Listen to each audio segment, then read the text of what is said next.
Wilmore is the picture of a patriotic town. It may be small, but its 4th of July parade has the same things you'll see in big city processions. Police and politicians, cars and kids, floats and flags. But there was one thing missing from this parade this year. A group that practiced for hours to get here had to cancel. Rainy days don't cut it for what they do. It's art. it's fine art. It's the Wilmore Lawn Mower Brigade. When I do tweet, tweet, that just means forward march. A tradition that goes back 25 years. Does that make sense? An Asbury College music professor set the wheels in motion. 2, 3, 4, 5, 6. This year, a 7, pastor took over the handles, making sure these lawn boys were sharp at practice. You have to have a push lawnmower, you have to have a good sense of humor, and a little coordination.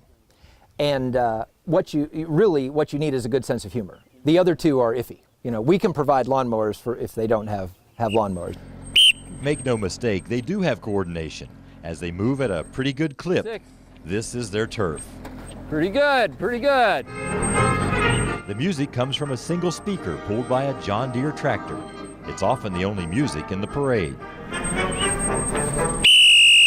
Two guys, Doug Butler and Ken Reitz, have run in the same circles since this all began in 1992. So they get the honorary spots at the front of the line. It's hard.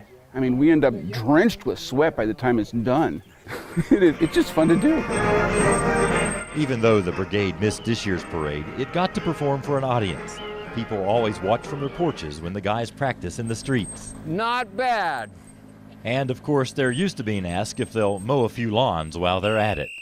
And why didn't we bring weed eaters? It was a tough call to sit out the parade, but wet streets and sharp blades don't mix.